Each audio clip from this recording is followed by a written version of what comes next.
Hello बच्चों, आइए हम लोग बात करते हैं इस चैप्टर में आगे कंटिन्यू करते हुए valence shell electron pair repulsion theory की। This is the very important topic for the determination of the structure of the compound which have the lone pair. तो देखिए, जैसा कि मैंने लिखा valence shell electron pair repulsion theory, we know that in the formation of any compound only valency cell electrons are participate।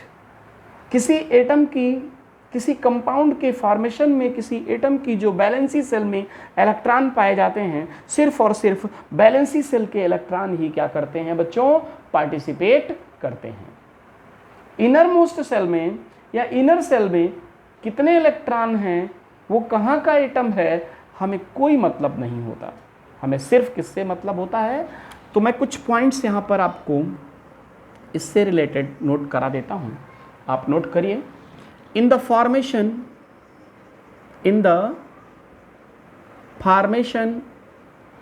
Of compound, in the formation of compound only valency cell electrons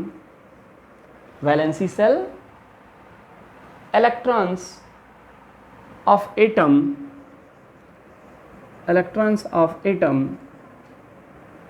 participates। सिर्फ और सिर्फ कौन participates करता है, valency cell में, उस atom की valency cell में जो इलेक्ट्रॉन पाए जाते हैं वो पार्टिसिपेट करते हैं। Those compound which have the no lone pair, दूसरा पॉइंट देखिए जरा, हम ऐसे compound, those compound which have no lone pair. Lone pair तो आप जानते हैं ना, लोन पेयर बच्चों जानते हैं आप, बताते हैं हम अभी। लोन पेयर जैसे अब देखिए, ये CH4 है, तो यहाँ पर सेंटर में कार्बन 2,4, बैलेंसी सेल में इसके 4 इलेक्ट्रॉन हैं और वो चारों इलेक्ट्रॉन हाइड्रोजन के साथ कोवैलेंट बॉन्ड बनाने में पार्टिसिपेट कर रहे हैं। ठीक है, तो इस कार्बन के पास नो लोन पेयर, इसके पास कोई लोन पेयर नहीं है। लेकिन यही बात अगर हम अमोनिया की करते तो नाइट्रोजन जिसका एटॉमिक नंबर 7 है 2,5, नाइट्रोजन की बैलेंसी सेल में कितने इलेक्ट्रॉन, 5 इलेक्ट्रॉन्स। ये देखिए बैलेंसी सेल में 5 इलेक्ट्रॉन हैं, इसमें से 3 इलेक्ट्रॉन ये जो हैं ये क्या करते हैं बेटा, ये हाइड्रोजन के साथ कोवैलेंट बॉन्ड बनाते हैं और ये बचे हुए 2 इलेक्ट्रॉन क्या कहलाते हैं, लोन पेयर कहलाते हैं। ठीक है ना, जो बॉन्डिंग में पार्टिसिपेट नहीं करते, ऐसे बॉन्ड, ऐसे इलेक्ट्रॉन को हम लोन पेयर कहते हैं। तो इस कंपाउंड में लोन पेयर है, 1 लोन पेयर, और इसमें नहीं है। तो इस तरह से हम लोन पेयर को जानते हैं। अब देखिए, तो मैंने क्या बोला, those compound which have no lone pairs, their structure will be regular, their structure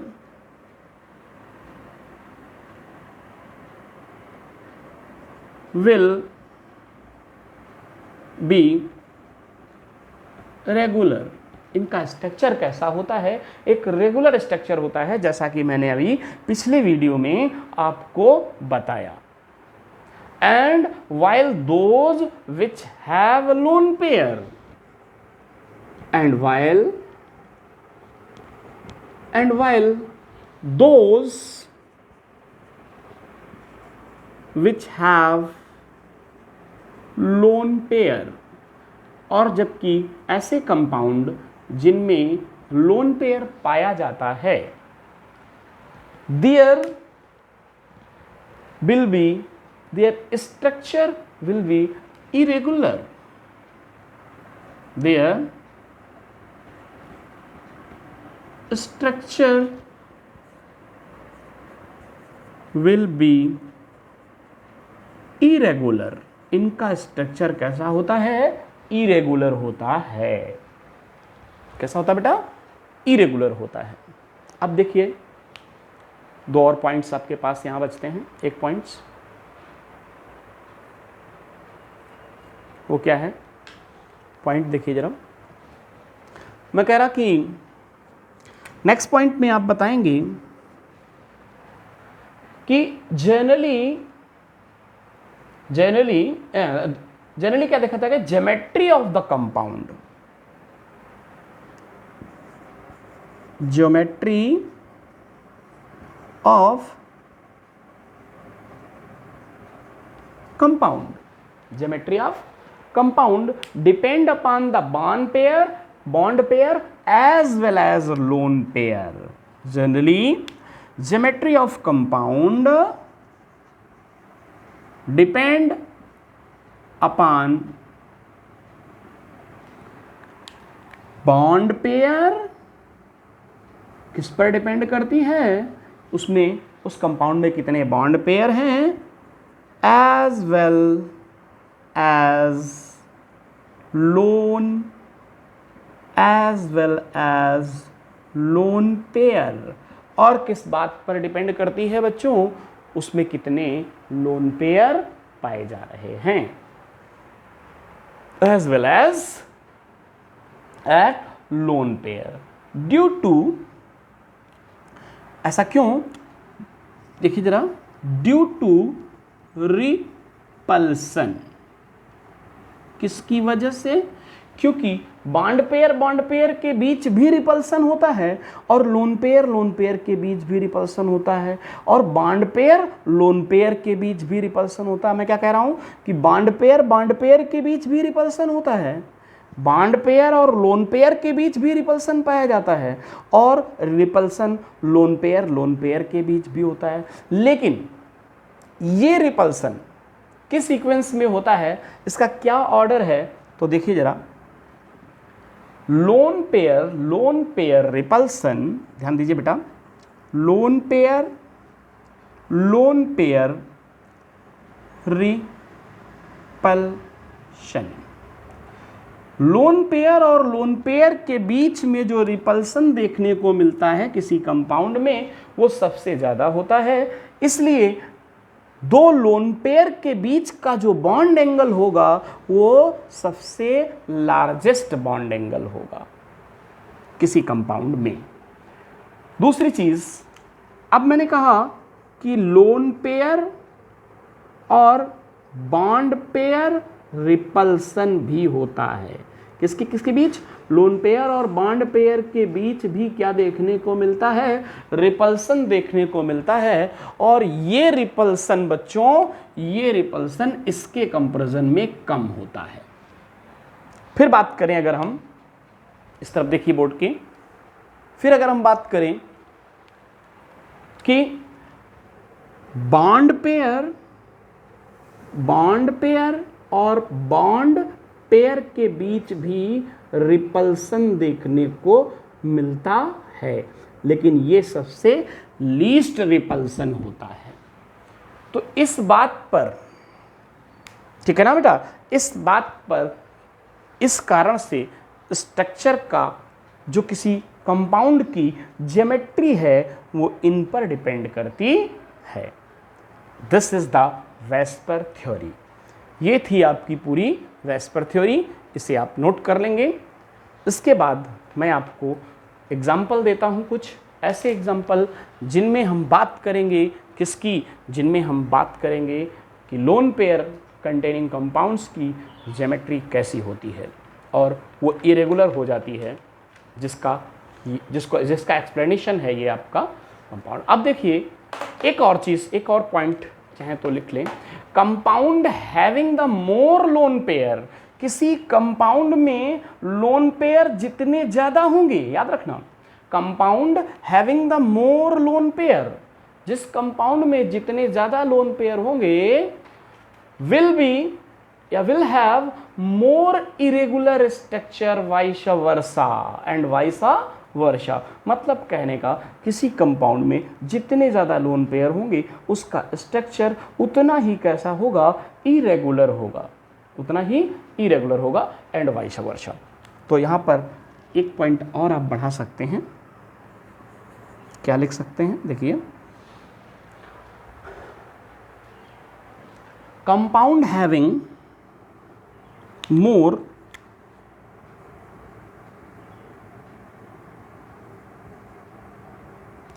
compound having more lone pair, compound having more lone pair will have more irregular structure, will have more irregular structure, उसका structure उतना ही क्या होगा, irregular होगा and vice versa, and vice versa, and vice versa. Okay, तो इस तरह से आप एक्सप्लेन कर लेंगे, ये सारे पॉइंट लिख लेंगे। अब हम बात करते हैं बेटा, अब हम बात करेंगे कंपाउंड्स की हाइब्रिडाइजेशन दिखाते हुए, उनमें लोन पेयर दिखाते हुए कैसे इरेगुलर हो जाता है स्ट्रक्चर। देखिए जरा ध्यान से, देखिए formation of water molecules, formation of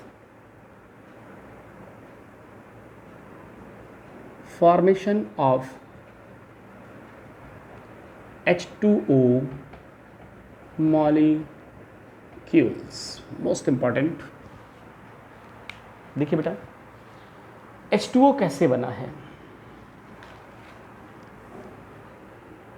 ये एक H2O मॉलिक्यूल्स है, इसमें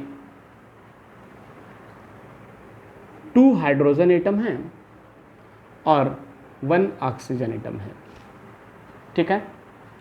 तो ऑक्सीजन यहाँ पर जिसकी संख्या कम होती है वही क्या होता है, सेंटर एटम होता है। ऑक्सीजन को मैंने बाहर निकाल दिया और बाहर निकालने के बाद आप क्या करेंगे, जैसा करते आए हैं अभी, हाइब्रिडाइजेशन के लिए आप उसका इलेक्ट्रॉनिक कॉन्फ़िगरेशन करेंगे, 1s2 2s2 और 2p क्या हो गया बेटा, 2p4, ठीक है, 2p क्या हो गया, 4। अब देखिएगा बेटा आउटर मोस्ट सेल ये है, इसके लिए आप ग्राउंड स्टेट बनाएंगे। ग्राउंड स्टेट में 2s और 2p सब सेल को ओपन करेंगे। 2s में 2 इलेक्ट्रॉन हैं, ये देखिए, और 2p में 4 हैं, तो 1 2 पहले अनपेयर्ड इलेक्ट्रॉन बढ़ते हैं, उसके बाद पेयरिंग करते हैं एक तरफ से, हो गया 4। अब आप ध्यान से देखिए, ऑक्सीजन के पास ये जो H2O है, इसमें ऑक्सीजन की ग्राउंड स्टेट में 2 अनपेयर्ड इलेक्ट्रॉन हैं। कितने, 2 क्या हैं इसके पास बेटा, ऑक्सीजन के पास 2 अनपेयर्ड इलेक्ट्रॉन हैं और हाइड्रोजन के पास एक, तो वो अनपेयर्ड होगा, हाइड्रोजन टोटल 2 है, तो इसके पास भी अनपेयर्ड इलेक्ट्रॉन कितने हो गए, 2 हो गए। ये अनपेयर्ड इलेक्ट्रॉन का नंबर इक्वल है, इस इक्वल होने की वजह से नो जंपिंग, इलेक्ट्रॉनों की जो जंपिंग होती थी वो नहीं होगी, no jumping in excited state, excited state. इसलिए वाटर मॉलिक्यूल्स में एक्साइटेड स्टेट जो हम दिखाएंगे वहाँ पर इलेक्ट्रॉनों की जंपिंग नहीं दिखाएंगे, ऐसे लिखेंगे एक्साइटेड स्टेट, और जैसा भी आपको ग्राउंड स्टेट में दिख रहा है ठीक वैसे ही इलेक्ट्रॉन फिल कर देंगे, क्योंकि यहाँ पर no jumping, no jumping. Jumping क्यों नहीं हो रही है बेटा, फिर से सुनिए, जंपिंग क्यों नहीं हो रही, क्योंकि number of unpaired electron in the centre metal atom and side atom is already equal. क्या है, ऑलरेडी इक्वल हैं, इसके बाद लास्ट स्टेज जिसका नाम होता था हाइब्रिडाइज्ड स्टेट। हाइब्रिडाइज्ड स्टेट में फिर वही 2s और 2p को एक्साइटेड स्टेट से कॉपी करते थे, तो यहाँ पर भी हम कॉपी करेंगे। हो गया।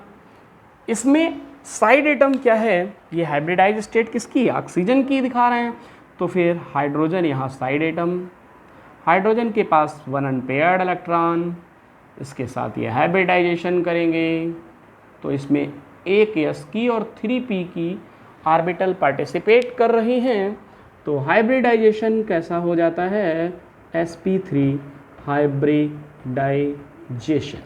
तो वाटर में कैसा हाइब्रिडाइजेशन बेटा, sp3। अब बात आती है स्ट्रक्चर की। तो देखिए बेटा, मैंने देखा था कि sp3 हाइब्रिडाइजेशन जिन किन्हीं भी कंपाउंड्स में देखने को मिलती थी, उन कंपाउंड्स की ज्योमेट्री कैसी होती थी, टेट्राहेड्रल। जैसे CH4, इसका मैंने एक रेगुलर स्ट्रक्चर बनाकर दिखाया था जिसमें लोन पेयर नहीं होते, तो वो CH4 था।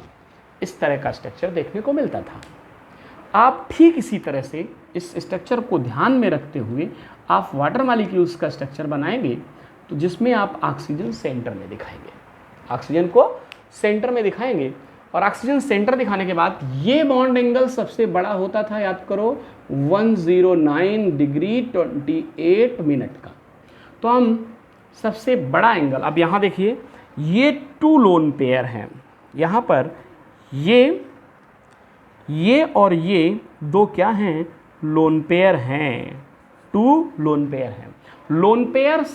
लोन पेयर के बीच में सबसे अधिक रिपल्सन होता है, इसलिए सबसे बड़ा एंगल जहाँ कहीं भी हो उस जगह पर आप ये लोन पेयर को इस तरह से रिप्रेजेंट कर दें। तो ये बॉन्ड एंगल किसको मिल गया, इन बॉन्ड एंगल्स पर आपके लोन पेयर आ जाते हैं। इसके बाद कौन बचा, इसके बाद देखिए ये हाइड्रोजन और एक ये हाइड्रोजन, 2 हाइड्रोजन यहाँ आ गए। तो बेटा याद रखना कि किसी भी कंपाउंड के स्ट्रक्चर में कभी भी लोन पेयर लोन पेयर की वजह से कंपाउंड की ज्योमेट्री इफेक्टेड होती है, लेकिन जब भी हम स्ट्रक्चर बताते हैं तो लोन पेयर को छुपा कर देखते हैं कि कैसा स्ट्रक्चर दिख रहा है। तो आप देख रहे हैं कि H2O में अब अगर इसको छुपा लेते हैं तो स्ट्रक्चर कैसा देखने को मिल रहा है, एंगुलर। ओके, या अगर आप एंगुलर नहीं बोलना चाहते तो आप कह सकते हैं इसको वी शेप। कैसा दिख रहा है, वी शेप्ड स्ट्रक्चर दिख रहा है आपको। तो इस तरह से बेटा ये वी शेप्ड स्ट्रक्चर हो जाता है किसका, वाटर मॉलिक्यूल्स का। इतनी बात क्लियर हुई। वाटर मॉलिक्यूल्स का स्ट्रक्चर कैसा होता है, वाटर मॉलिक्यूल्स का स्ट्रक्चर वी शेप का होता है। ठीक है, दिख रहा ना क्लियर, थोड़ा सा नीचे देख लीजिए आपको स्ट्रक्चर कैसा दिख रहा है बेटा, वी शेप्ड का स्ट्रक्चर दिख रहा है। ठीक है, यहाँ पर आपने लोन पेयर लगा दिए, क्योंकि ये सबसे बड़ा एंगल है इसलिए मैंने यहाँ लोन पेयर लगा दिए। हाँ, CH4 को ध्यान में रख के स्ट्रक्चर बनाते हैं, तो CH4 में सबसे बड़ा बॉन्ड एंगल ये 109 डिग्री 28 मिनट का। ठीक है, और सबसे कम रिपल्सन बॉन्ड पेयर के बीच होता है, तो वो यहाँ पर लेकर आते हैं। स्ट्रक्चर बताते समय हम क्या करते हैं, लोन पेयर को छुपा लेते हैं, तो स्ट्रक्चर कैसा दिखता है, एंगुलर शेप, या नाम बोले तो इसको हम क्या बोल सकते हैं, वी शेप। कैसा दिख रहा है आपको, वी शेप, इसलिए हम इसे क्या बोलते हैं कि वी शेप स्ट्रक्चर होता है किसका, वाटर मॉलिक्यूल्स का। ठीक है, आइए एक और स्ट्रक्चर आपको एक्सप्लेन करते हैं हम ठीक इसी तरीके से। NH3 बच्चों, इसे आप अपने आप भी करके देख सकते हैं NH3 को। अगर आपको अपने आप करना है तो आप ये देखिए NH3। आप एक काम करिए, वीडियो को पॉज कर लिए, और वीडियो को पॉज करके क्या कर सकते हैं, आप इसका स्ट्रक्चर बनाकर देख लीजिए। नहीं आता है तो चलिए, नहीं आएगा तो मैं बताता हूँ आपको। सेंटर एटम कौन है यहाँ पर, नाइट्रोजन, एटॉमिक नंबर कितना 7, इलेक्ट्रॉनिक कॉन्फ़िगरेशन करेंगे तो 1s2 2s2 2p3 हो जाता है। ठीक है बेटा, तो जब 2p3 हो जाता है तो आउटर मोस्ट सेल क्या है, दिस। इसके लिए हम लोग ग्राउंड स्टेट बनाते हैं। ग्राउंड स्टेट देखते हैं। ग्राउंड स्टेट में 2s और 2p को ओपन करेंगे। 2s में 2 इलेक्ट्रॉन्स हैं और 2p में बच्चों कितने इलेक्ट्रॉन हैं? 3 इलेक्ट्रॉन्स हैं। अब हम क्या करते हैं, अब हम आते हैं नेक्स्ट स्टेट में, एक्साइटेड स्टेट में। तो बेटा एक्साइटेड स्टेट में इलेक्ट्रॉन जंप करेंगे या नहीं जंप करेंगे, ये किस बात पर डिपेंड करता है? हम यहाँ देखते हैं कि हाइड्रोजन के पास एक वैलेंसी सेल में 1 इलेक्ट्रॉन होता है, हाइड्रोजन टोटल 2 हैं, 3 हैं, तो टोटल अनपेयर्ड इलेक्ट्रॉन इसके पास कितने हो गए? 3 हो गए। नाइट्रोजन की ग्राउंड स्टेट में अनपेयर्ड इलेक्ट्रॉनों का नंबर कितना है? 3 है। ये संख्या अगर आपस में इक्वल है अनपेयर्ड इलेक्ट्रॉनों की, तो फिर एक्साइटेड स्टेट में इलेक्ट्रॉनों की जंपिंग नहीं होती है। अभी H2O के केस में मैंने आपको यही बताया, ठीक है। तो ऐसा होने पर नो जंपिंग, यहाँ पर जंपिंग नहीं होगी। तो डिक्टो जैसा बना हुआ है ग्राउंड स्टेट में, वैसा ही आप यहाँ बना देंगे। आफ्टर दैट थर्ड स्टेज, जिसे हम लोग कहते हैं हाइब्रिडाइज्ड स्टेट। बेटा हाइब्रिडाइज्ड स्टेट में हम फिर से क्या करते हैं? हाइब्रिडाइज्ड स्टेट में हम क्या करते हैं बेटा? हाइब्रिडाइज्ड स्टेट में हम फिर से ऊपर से कॉपी करते हैं। तो यहाँ पर सिंगल इलेक्ट्रॉन है 2p में, 2s में 2 इलेक्ट्रॉन्स हैं। जो सिंगल इलेक्ट्रॉन है उनके साथ कौन आ जाएगा? हाइड्रोजन, जिसके पास एक अनपेयर्ड इलेक्ट्रॉन है। Every hydrogen contain 1 unpaired electrons. एक s की और 3p की, तो हाइब्रिडाइजेशन कैसा हो गया? sp3 hybridisation. ओके, तो ये sp3 हाइब्रिडाइजेशन अमोनिया के केस में भी देखने को मिल रहा है। जब sp3 देखने को मिल रहा है तो बेटा ज्योमेट्री की अगर हम बात करेंगे, ध्यान से देखिए, तो जब हम ज्योमेट्री की बात करेंगे तो फिर वही बात, किसको ध्यान में रखकर ज्योमेट्री बनाएंगे? CH4 को। CH4 कैसा होता है? इस तरह का। अब तक मेरे ख्याल से CH4 तो आप लोगों को रट गया होगा, ठीक है। इस तरह का स्ट्रक्चर होता है, ये बॉन्ड एंगल सबसे बड़ा होता है। तो आइए देखते हैं बेटा। अब बात यह है कि यहाँ पर लोन पेयर कितना है? This is the lone pair. ये क्या है? तो यहाँ पर लोन पेयर 1 है, 1 लोन पेयर है। लोन पेयर हम हमेशा सबसे डिफरेंट, सबसे बिल्कुल अलग क्या चाहता है? अपनी पोजीशन चाहता है। और लोन पेयर बॉन्ड पेयर के बीच में अधिक रिपल्सन होने की वजह से लोन पेयर क्या चाहेगा? उसको बिल्कुल डिफरेंट पोजीशन मिल जाए और बॉन्ड एंगल भी उसका बड़ा रहे। तो लोन पेयर को हम यहाँ लगा देते हैं। जब हम लोन पेयर को इस पोजीशन पर लगाते हैं तो ये डिफरेंट पोजीशन हो गई। बाकी के बचे क्या? 3।